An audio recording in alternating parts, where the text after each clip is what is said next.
Welcome to Court with Judy 5, where every week we dive into real, gripping courtroom drama. From shocking verdicts to unexpected twists, each case takes you closer to the truth. I'm your host, guiding you through every step of justice. We'll explore high-stakes decisions, personal struggles, and the power of law. Each story reminds us why justice matters. So, join me as we uncover the unforgettable moments in every case. The television courtroom had never witnessed such a moment of pure, unfiltered disrespect from someone so young. 12-year-old Tyler Mason walked into Judge Judy's courtroom with his AirPods Max firmly on his ears, his latest iPhone glowing in his hands, and an expression of boredom that suggested he'd rather be anywhere else on earth. His designer sneakers, worth more than some people's monthly car payments, squeaked against the polished floor as he slouched toward the defendant's table, without so much as a glance at the elderly woman whose life he had deliberately destroyed for TikTok views. What followed would become one of the most viral courtroom moments in television history, shared tens of millions of times across social media. Judge Judy's response became a rallying cry for parents, teachers, and anyone who believed that consequences still mattered in a world where children often seemed untouchable. But what makes this story so shocking is that Tyler didn't just get a lecture. He didn't just lose the case. What Judge Judy did to this entitled 12-year-old was so precise, so fierce, and so perfectly aimed that it silenced not just Tyler and his enabling mother, but the entire courtroom and, eventually, millions of viewers. The disrespect Tyler showed to a seasoned judge with decades of experience triggered a response that would later be discussed in parenting classes, shared in teachers' lounges, and referenced in therapy sessions. Judge Judy didn't simply rule against him. She delivered a powerful lesson in accountability that would change the direction of his life. Before the moment when Tyler insulted the judge to her face, it's important to understand who these people were and what led to this confrontation. This wasn't about one rude comment or one damaged garden. It was about a pattern of behavior that had been escalating for years, enabled by a mother who struggled to set boundaries and directed at people who became easy targets because Tyler had never faced real consequences. Tyler Mason was the result of years without accountability.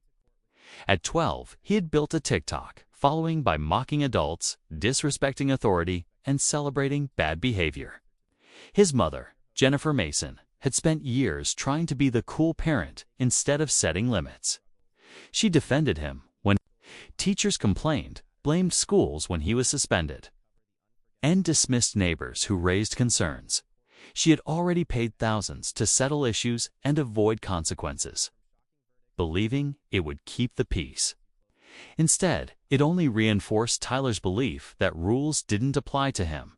He grew more entitled, more aggressive, and more convinced that his online popularity made him untouchable. Everything changed because of one person, 72-year-old Eleanor Rodriguez, a retired teacher who lived next door. She had spent decades building a garden that was not just a hobby, but a tribute to her late husband's space filled with care, patience, and love. Her garden wasn't just a collection of plants. It was a living museum of her 40-year marriage to Eduardo Rodriguez, who had passed away from cancer 3 years earlier. Eduardo had planted the first rose bushes the week they moved into their modest home in 1983, working the soil with his bare hands because they couldn't afford proper gardening tools. Over 4 decades, that garden had grown into something extraordinary. Rare varieties cultivated from cuttings, roses blooming in colors most people had never seen, and specimens that professional horticulturists had offered to buy for thousands of dollars. Eleanor always refused. These weren't just flowers. They were Eduardo's legacy, her daily connection to the man she had loved since she was 17. Her reason to get out of bed every morning and care for something that still needed her. Mrs. Rodriguez lived on a fixed income from Eduardo's pension and her modest teacher's retirement. Every penny was carefully budgeted.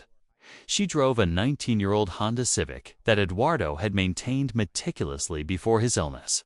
She clipped coupons, shopped sales, and wore dresses she'd owned for decades because they still fit and remained respectable.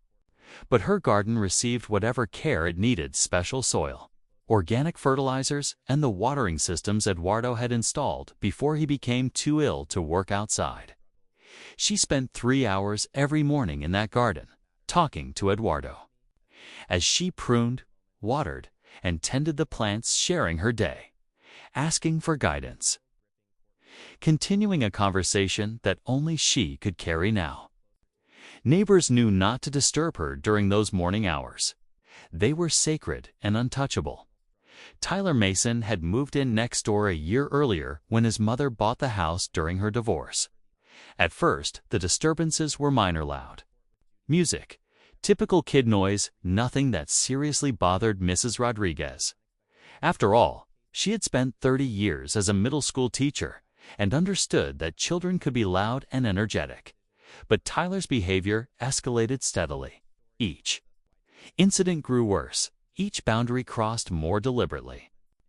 It began with him bouncing a basketball against the shared fence during her quiet morning hours, disrupting her routine. When she politely asked him to play later in the day, he laughed and did it more often.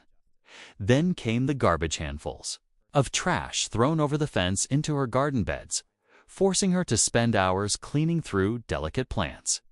The situation turned outright cruel when Tyler noticed her slight accent, though she had lived in the United States for over 5 decades and spoke English fluently. Spanish had been her first language.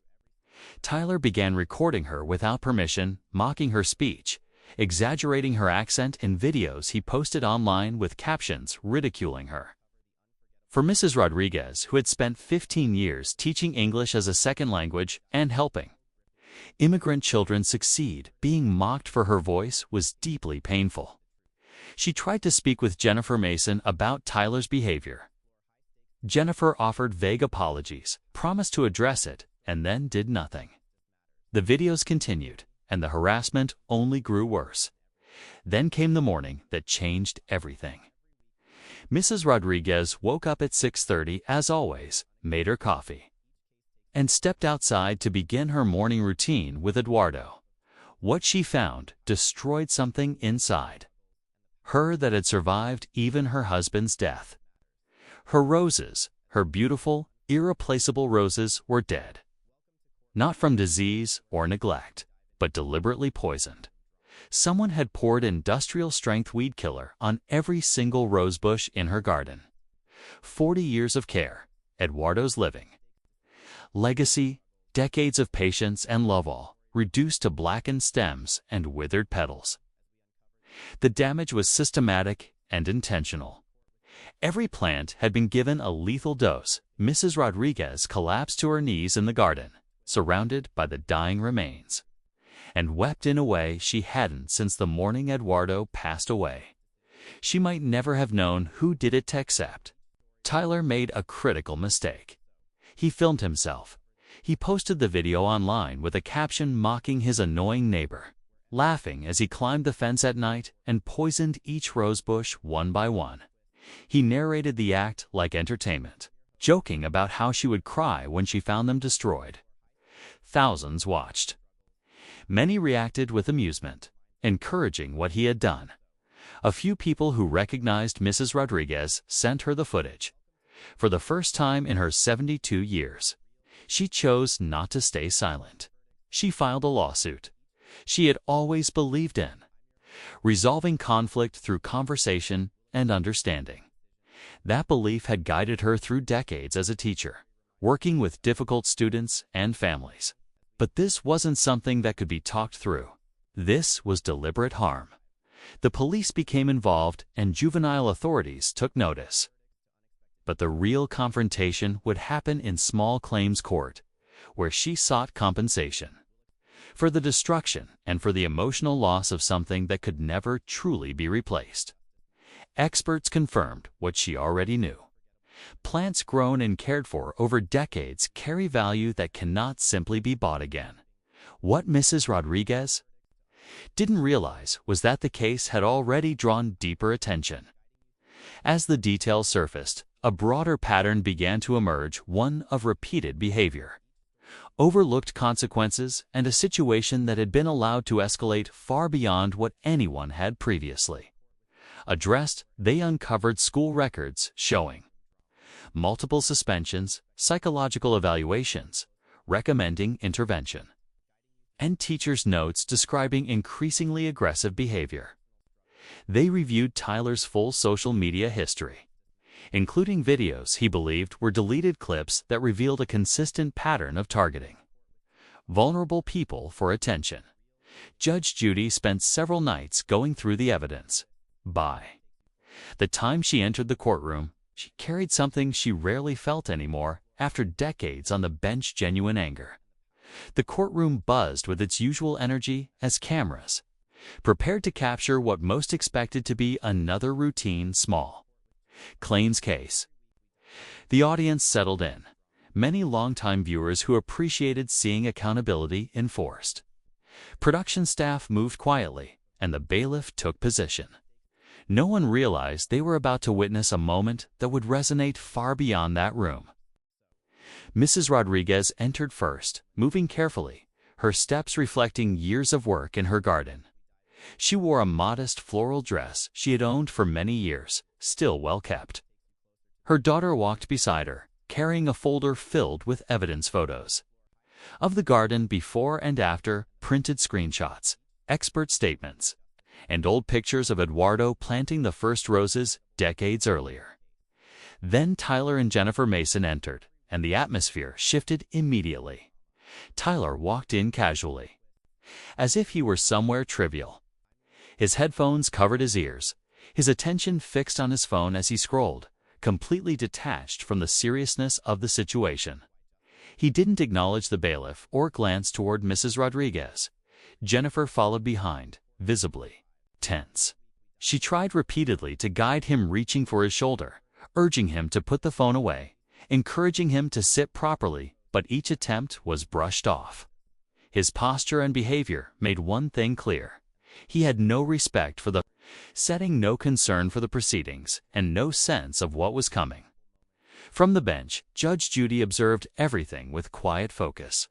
Years of experience had sharpened her ability to read people quickly, and within moments she had formed her assessment.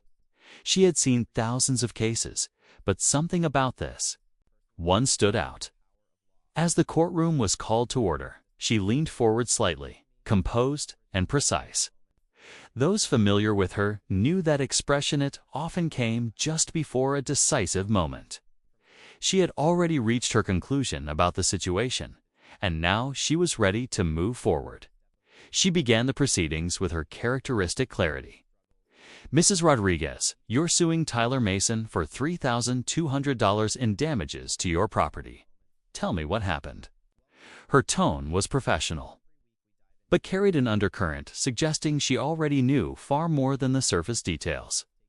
Mrs. Rodriguez began her testimony with visible emotion, her voice trembling as she described the garden Eduardo had planted decades earlier. She explained how those roses represented their entire life together, how she spent each morning tending them while speaking to her late husband. She presented photographs. The before images revealed a garden of remarkable beauty, rare blooms in vivid, almost unreal colors. The after images showed blackened stems and withered petals, destruction that was clearly deliberate. Then the video was played. The courtroom fell silent before reacting with shock as they watched a 12-year-old calmly narrate the destruction of an elderly woman's most treasured possession, laughing about how she would react. Throughout the testimony, Tyler remained slouched in his chair, one earbud still in place, his phone resting just out of sight. His expression showed no remorse, no empathy, no awareness of the harm he had caused. He rolled his eyes when Mrs. Rodriguez's voice broke. He sighed when she spoke about her husband. At one point, he muttered dismissively under his breath when she explained that some of the plants could never be replaced. Jennifer repeatedly tried to correct him, nudging him, whispering for him to sit properly and show respect, but he ignored. His behavior made it clear he neither respected her authority nor feared any consequences. When Judge Judy finally addressed him, her voice was calm but firm. "Young man, put the phone away." Tyler responded with an exaggerated sigh before slowly putting the phone in his pocket, complying just enough while still showing defiance. He removed one earbud but left the other hanging, signaling reluctance rather than respect. Judge Judy took note. Jennifer then attempted to defend her son. She described him as a good child who had made a mistake, suggested the value of the roses was overstated, and framed the incident as a misunderstanding. She emphasized his age, argued that he didn't fully understand consequences, and suggested the matter could be resolved without a significant penalty. Each statement only reinforced a pattern minimizing the harm, excusing the behavior, and avoiding accountability. Judge Judy responded without hesitation. At 12 years old, children understand right from wrong. They understand that destroying someone's property is wrong. They understand that causing pain is wrong. Your son didn't just understand what he was doing, he recorded it and chose to share it. He laughed about making an elderly woman cry. This wasn't a prank, it was cruelty presented as entertainment. Then the judge turned her full attention to Tyler, her voice carrying the weight of decades of experience. "Young man, look at me when I'm speaking to you." Tyler slowly lifted his gaze, irritation replacing indifference, as if the entire situation were just an inconvenience. "Do you understand that what you did was wrong?" His answer came casually, without hesitation. "It's just flowers. She can buy more. It's not that serious." The reaction in the room was immediate shock, disbelief. Jennifer closed her eyes, while Mrs. Rodriguez's daughter reached for her mother's hand, as emotion overwhelmed her. The judge's expression shifted, her tone turning quieter, more deliberate. "You destroyed something irreplaceable, and you think it's not serious?" Tyler shrugged, doubling down with dismissive arrogance. "People overreact. It's not a big deal." At that point, the atmosphere changed completely. The judge stood, slowly and deliberately, commanding the room without raising her voice. "Excuse me, what did you just say?" Instead of backing down, Tyler repeated himself, even adding a smirk, as if performing for an invisible audience. That was the moment everything turned. The response that followed was measured but unrelenting. "You are 12 years old and already heading down a path that will isolate you from everyone around you. You believe attention makes you important, but it doesn't. It fades quickly. What lasts is character, and right now, yours is deeply lacking." She continued, laying out the reality with precision. "You are not above consequences. You are not exempt because of your age.